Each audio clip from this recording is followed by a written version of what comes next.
blah blah, whatever. Welcome everyone to NoDQ&A video here on NoDQ.com. I am the owner of NoDQ Aaron Rift, and I've just received a text from the anonymous Raw GM. Let's see what he says here. Oh, okay. The anonymous Raw GM, the former anonymous Raw GM, I should say, wants to remind everyone to go to NoDQ.com this weekend, Sunday night, for TNA Bound for Glory coverage. The best coverage you're going to find anywhere on the internet, NoDQ.com. With that, let's get right down to your questions. Hey Aaron, what did you think of the Brawl for All, and do you think they planned out who would win the tournament? The Brawl for All was an interesting experiment by WWE. The matches were not planned out, obviously. It was a shoot, and the whole idea behind it was to try to make a star out of Dr. Death Steve Williams. He had a reputation for being one of the toughest guys in the WWE locker room, and they thought that he would have a good chance of winning it. It was kind of like a tough man competition. But what ended up happening was Bart Gunn shocked the world and knocked out Dr. Death Steve Williams, and that was pretty much the end for Steve Williams in WWE. He came back briefly, but he never really recovered after that. And then, of course, Bart Gunn went on to WrestleMania 15 and got knocked out by Butterbean in 90 seconds, which was quite hilarious and sad. I was entertained by the Brawl for All, but it was just an experiment that didn't really work out that well for WWE in the long run. But it did make for some interesting television, that's for sure. Hey Aaron, I think the new CM Punk look for the Best in the World gimmick is pretty cool, but I would love to see CM Punk bring back his ROH look with the dirty blonde hair and basketball shorts to the WWE. What do you think about that idea? I think that idea sucks, because does he really want to look like some indie geek? He looks like a mainstream professional wrestler. Wait a minute, I just got another text from the former Raw GM, the anonymous Raw GM. Let's see. He agrees with me. He also thinks that CM Punk has the best look right now and should not go back to his cheesy indie gimmick or whatever he used to do. Would kids really stop watching WWE if John Cena turned heel?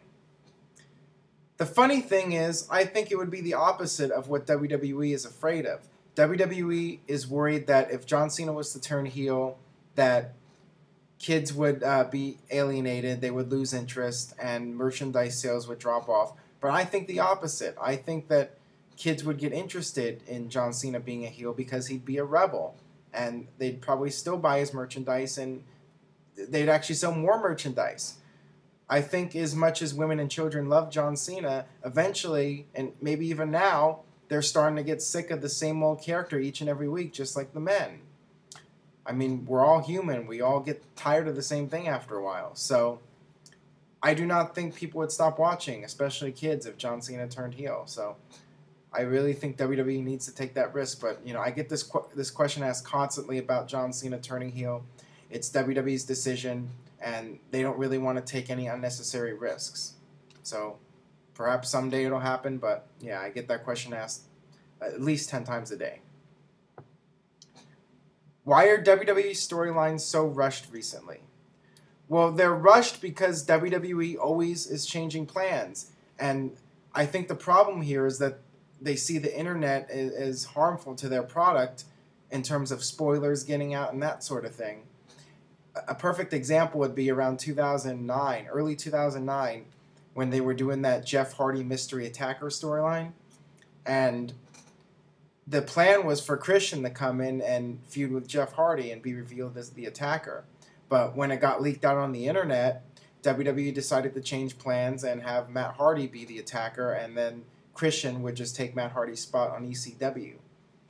And that's just the way it is with WWE.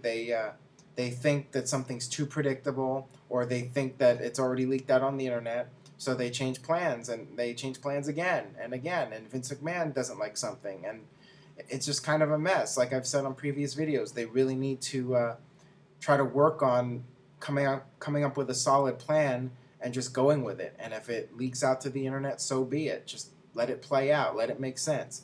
I'd rather have something be a little bit predictable but make sense than to just do random shit just for the sake of it, just so it's unpredictable. That's kind of like what the TNA philosophy has been over the last several years. The Vince Russo philosophy is it cannot be at all predictable. It has to be unpredictable 100% of the time. But the problem is you turn guys heel with no reasoning. You turn guys face with no reasoning. This happens for no reason. That happens for no reason. And it's just a mess. Where do you rank the Triple H Randy Orton feud in 2009 in the history of the best feuds of all time? Probably somewhere around 78 to 79, because I don't consider that even close to the top feuds of all time. I thought it was a decent feud. I liked when Randy Orton gave Stephanie the DDT. That was a good segment to build up the WrestleMania match, but everything else about it I thought was lame. I thought that segment where Triple H went to Randy Orton's home and Orton had the fake wife, and it was kind of like a PG knockoff of some of the earlier WWE storylines, like Steve Austin going to Brian Pillman's house. It was just a cheap imitation of something they did in the past, and yeah, I wasn't a big fan of that feud. Just and the match at WrestleMania was just a match. I mean, they had to follow Shawn Michaels versus Undertaker, and that was going to be impossible. And yeah, just that feud was disappointing, I guess you could say. Huge fan of your show. I wanted to know, why was it when Randy Savage died, he only got like a 30-second video, and how come he didn't get the time like Chris Benoit and Eddie Guerrero? Well, I think for two reasons. Number one, he wasn't an active member of the WWE roster at the time of his death. Number two is the personal heat there's been between Vince McMahon and Randy Savage. For whatever reason, Vince didn't want to go out of his way to acknowledge Savage's accomplishments and achievements in WWE. And to this day, we still don't know what the whole deal was between Savage and McMahon. So it was just unfortunate, but yeah, I think if Savage had come back to WWE and had gone in the Hall of Fame, perhaps he would have gotten a bigger and better tribute. But because guys like Eddie Guerrero died while he was on the active roster, it was a different situation. They had to do this big tribute for him. Do you have any idea what's up with Vader? I haven't seen or heard anything about him since his brief run at Taboo Tuesday in 2005. I think Vader has just been working on the international scene in Japan and just doing those kind of gigs. I remember when he came back, around Taboo Tuesday. I was at the Raw in Anaheim before Taboo Tuesday, and he came out. He was out of shape, and when he got out of the ring, he actually fell down on his ass, and I'm not sure if it got on TV. I think like very briefly you could see it, but yeah, I think at that point they just decided that he was too much out of shape and too old to be a regular member of the roster. He was pissed. Like when he fell, he got up and he was like he was cursing, and he was really upset. And yeah, it was just unfortunate because he knew that was probably gonna be the nail in the coffin for him, so to speak. Do you think Kane's character was ruined when he was unmasked? Absolutely not. I think his character was getting just a little bit stale with the mask. He had been doing it for 5 or 6 years, around 2003. And it was just something different. And he really, I think his character evolved, and it became into something more. And taking off the mask allowed him to add a new dimension to his character that wasn't there before. We finally got to hear him speak on a regular basis, and with his facial expressions and everything. I liked it a lot. I thought it was the right thing to do, to unmask him and let him change up his character a little bit. And now I'd like to see him maybe go back to the mask, as I mentioned before, maybe to end his career, have him end it the way it started. So we'll see what happens there. That about does it for NoDQ&A video. Episode 50 is coming up.